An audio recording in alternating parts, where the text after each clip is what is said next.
Ayah, ibu, ada dua wanita ingin bertemu kalian. Mereka datang lagi. Iya, mereka sangat percaya diri. Halo, Saudari Yang dan Saudara Cheng. Halo. Kalian sudah datang. Kenapa datang lagi? Sekalipun khotbah kalian sesuai Alkitab. Namun, pendeta kami yakin saat Tuhan datang lagi, dia turun di awan-awan, tidak berinkarnasi dalam daging. Ini membuktikan kalian salah. Karena itu kata pendeta dan penatua. Sebaiknya kalian pergi. Saudari Yang, mengapa kau tidak percaya firman Tuhan dalam iman? Kenapa percayai pendeta dan penatua? Apa mereka mengenal Tuhan? Bisakah kata mereka mewakili firman Tuhan? Tidak. Pikirkan saat Tuhan Yesus memulai pekerjaannya, bagaimana iman kepala ahli Taurat, orang Farisi dari agama Yahudi menentang Tuhan. Bukankah ini membuat kita berpikir dalam dan menyelidiki nurani? Ya. Ini... Aiguang, mereka datang dari jauh. Jika ada pertanyaan, sebaiknya kita duduk di tepi kebun dan bicara. Mari. Bagaimana kalau kita ke tepi sungai yang lebih sejuk? Iya, Iya, baik. baiklah, Mari. mari.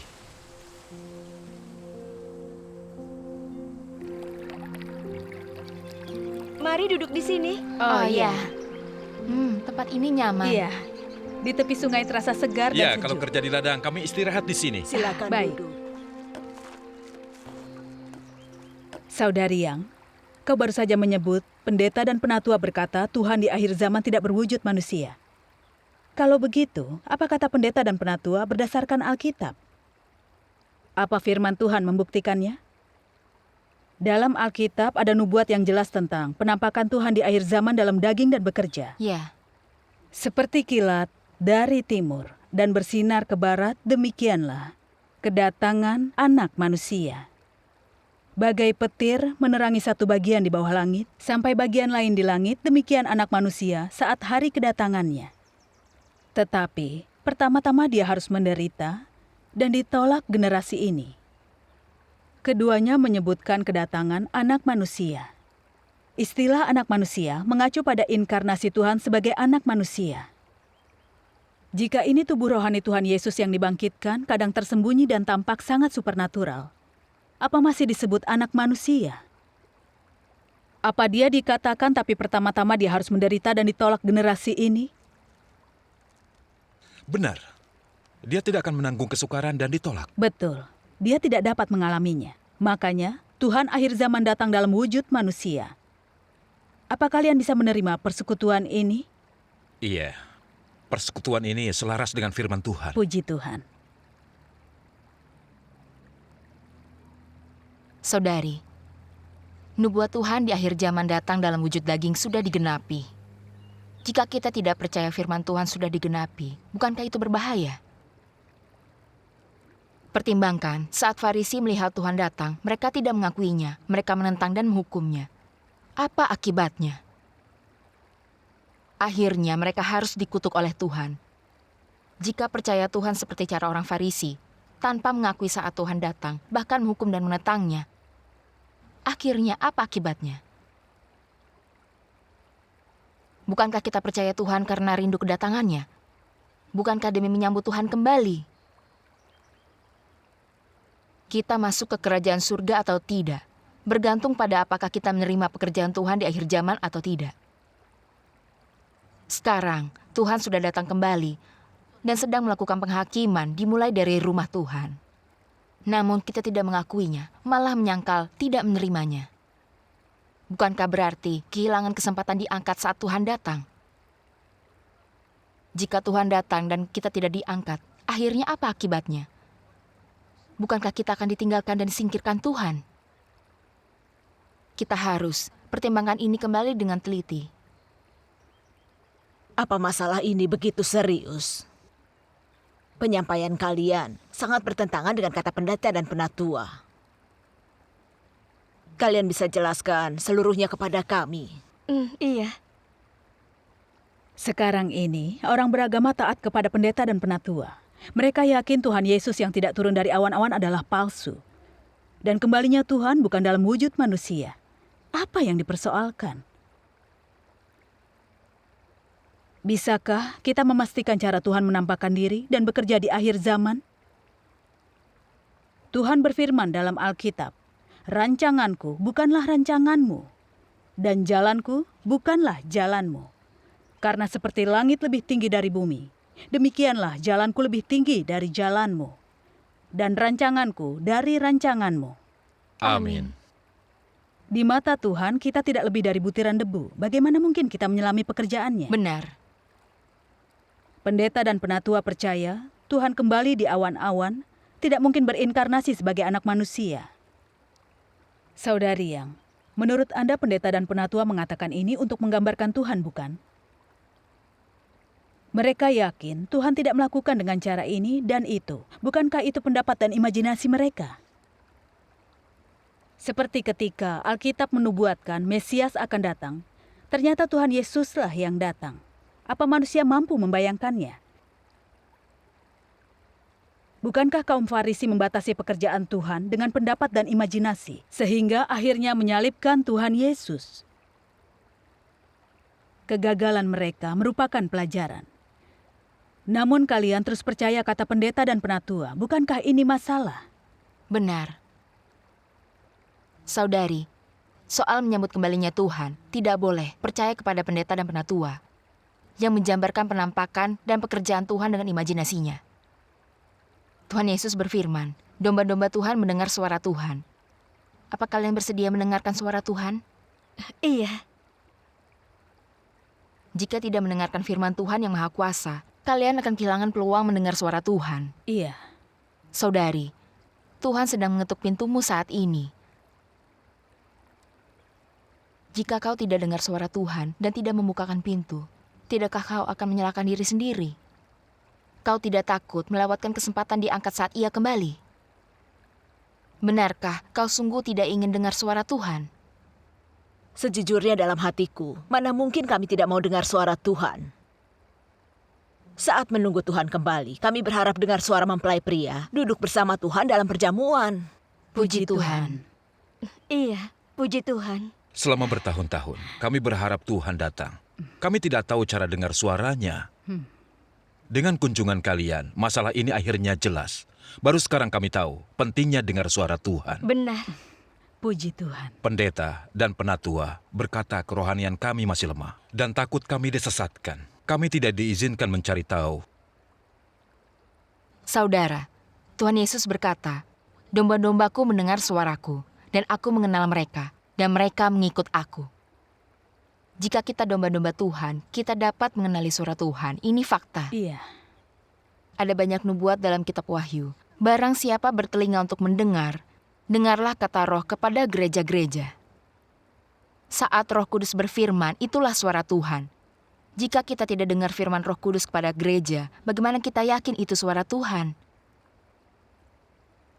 Jika kita selalu dengar kata pendeta dan penatua, dapatkah kita mendengar suara Tuhan?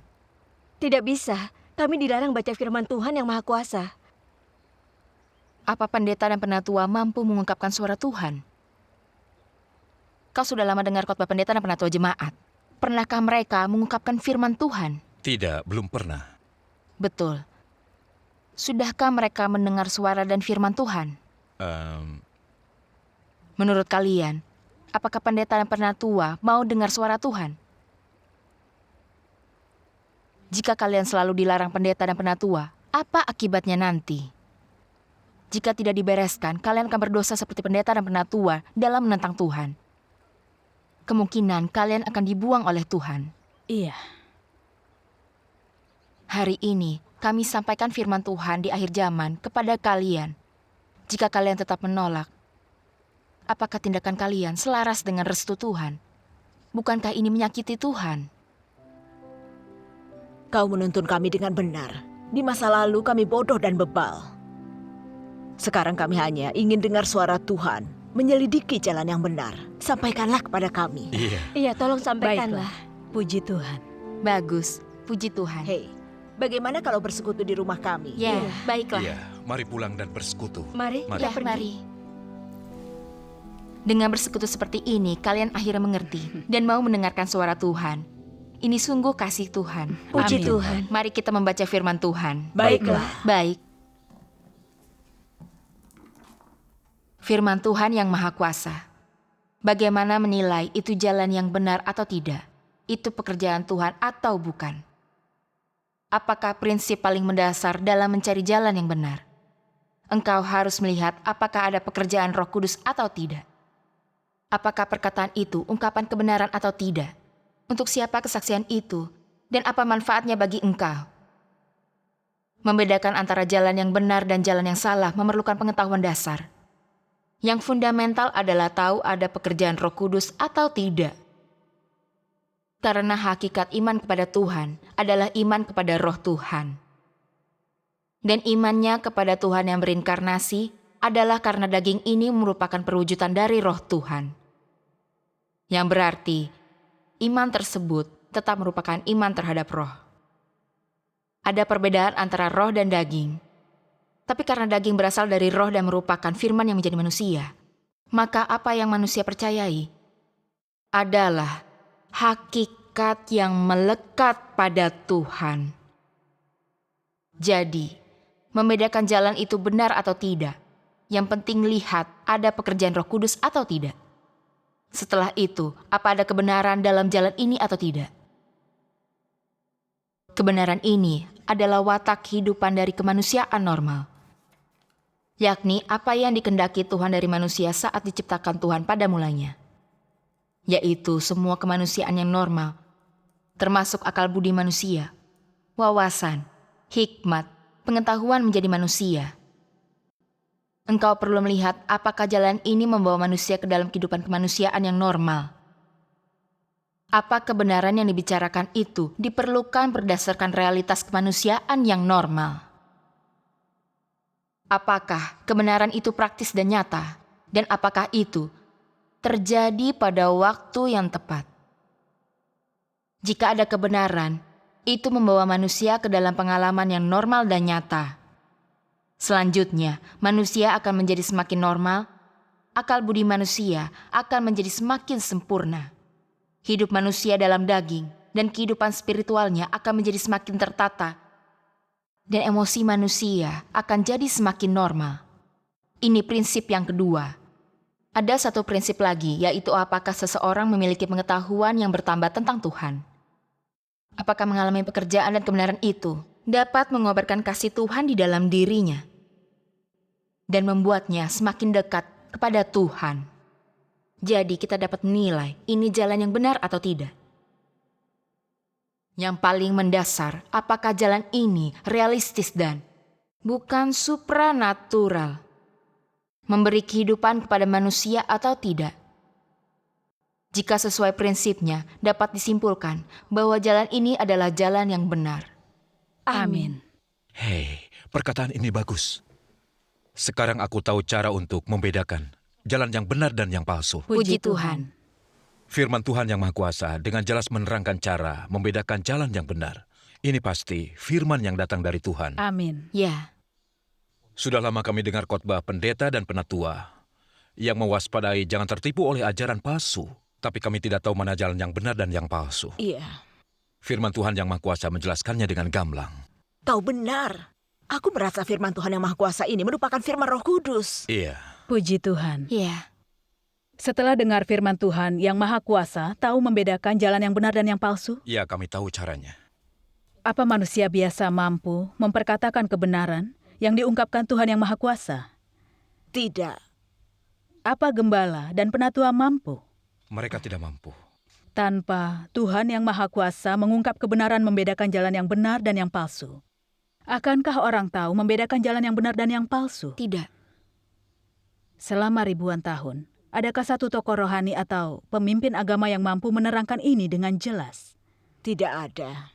Apa imam kepala Yahudi, ahli Taurat, dan orang Farisi bisa membedakan jalan yang benar dan yang palsu? Tidak tahu. Bagaimana mereka menggambarkan penampakan Mesias? Pengetahuan mereka tidak berdasar pada firman Tuhan Yesus yang merupakan suara Tuhan atau adalah kebenaran. Sebaliknya mereka percaya karena imajinasinya. Selama Tuhan Yesus tidak disebut Mesias, maka sekalipun ajarannya merupakan kebenaran, tak peduli sebesar apapun kuasa firman-Nya, mereka tetap menghukum Tuhan Yesus sebagai penyesat. Apa akibatnya? Mereka menyalibkan Mesias yang telah datang ketika dia masih hidup. Ya,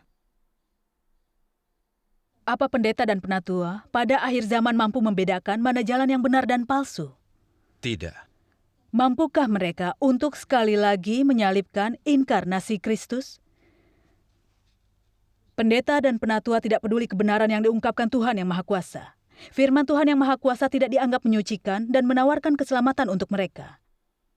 Apa kriteria mereka untuk tahu jalan yang benar? Tuhan Yesus yang tidak datang di awan-awan adalah palsu. Bukankah pendirian mereka ini tidak masuk akal dan gegabah?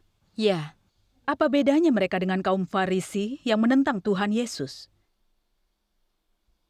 Tuhan yang Maha Kuasa di akhir zaman telah datang, mengungkapkan kebenaran dan rahasia jalan yang benar dan palsu, sehingga kita dapat mengerti sepenuhnya. benar.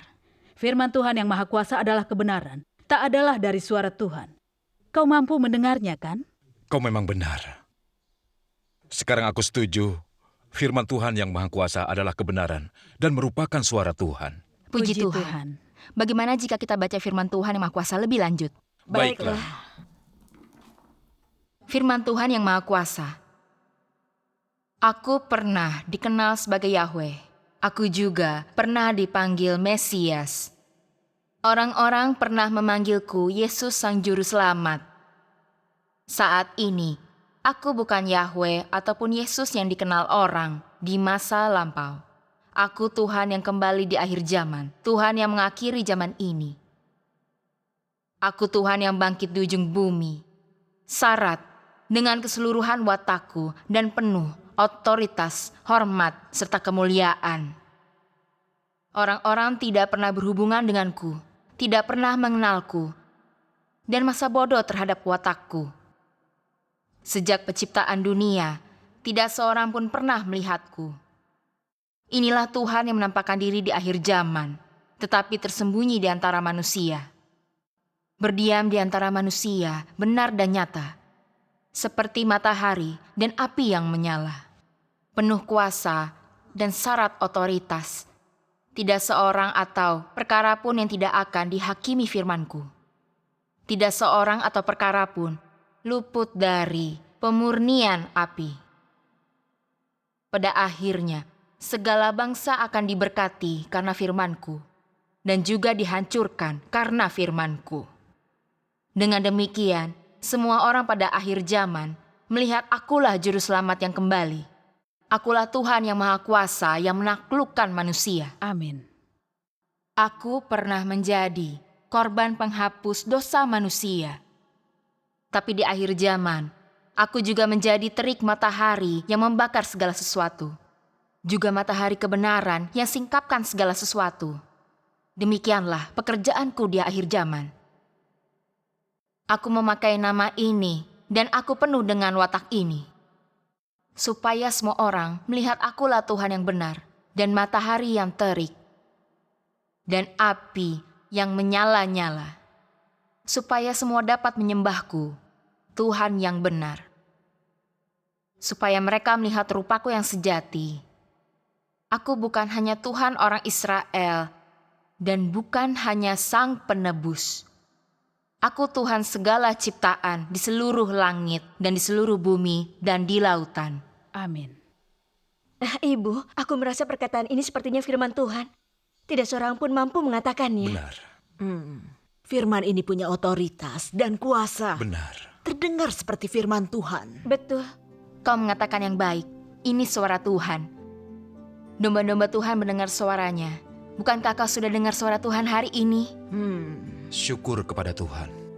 Tampaknya berusaha mendengarkan suara Tuhan merupakan tindakan yang tepat.